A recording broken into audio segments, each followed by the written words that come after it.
大家好，我是胖虎。那我们今天天气非常好，来到了这里是我们上次会勘的地方。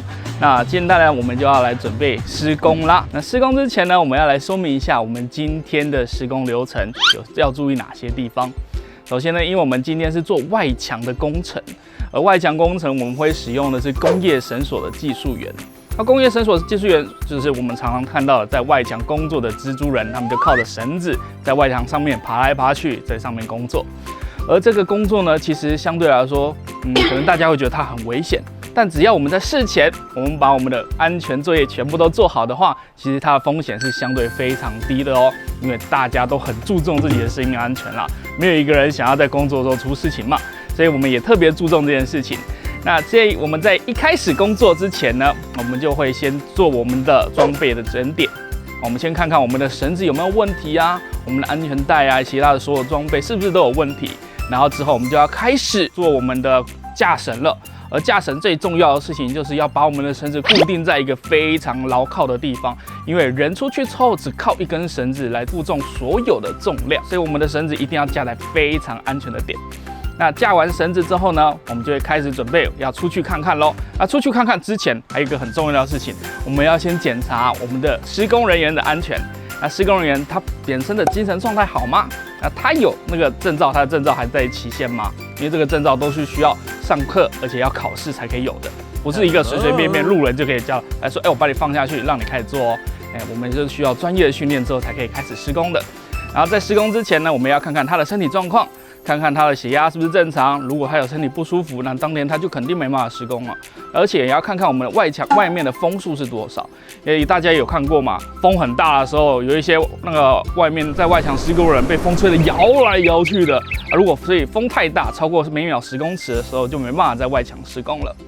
而我们在检查完所有的事情呢，我们就可以出去到外墙了。好的，那我们接下来就来看一看我们的施工过程吧。出到外墙之后，我们要先开始检查我们的墙面。看看墙面有没有什么问题，如果没有问题的话，我们就会开始进行我们的清洁动作了。那清洁是非常重要的，所有的防水最重要的事情就是我们的事前的所有的准备。对，如果我们把我们的墙壁、我们要施工的地方全部都清洁干净的话，之后我们的涂的防水才可以牢牢的连在我们的墙壁上面哦，这样子才可以做好一个好的防水。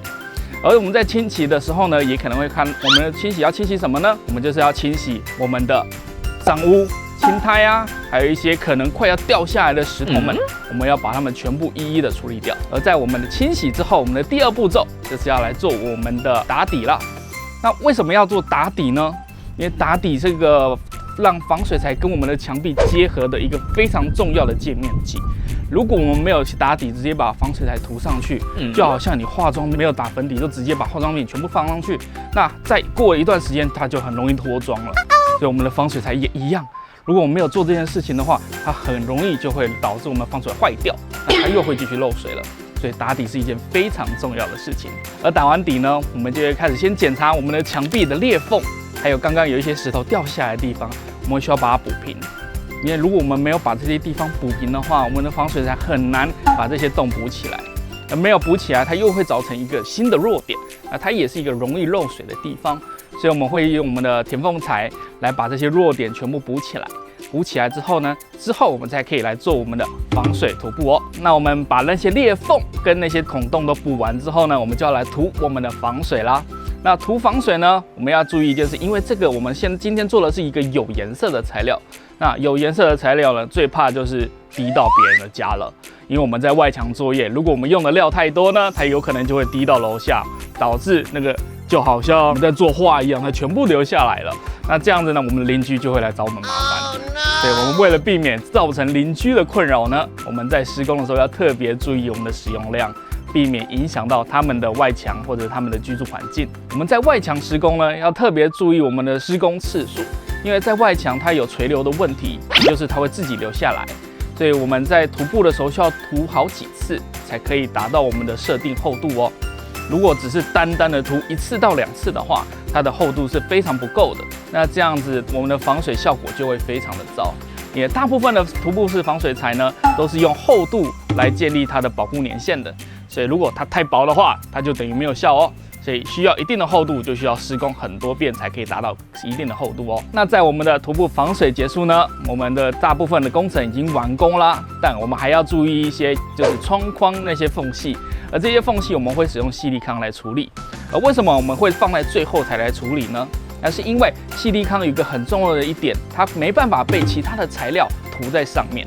也就是说呢，如果我先做完窗框的矽利康之后，我的防水材是没办法直接涂在那个矽利康上面的，它是会剥落的哦。所以我们会把这个工项放在最后面。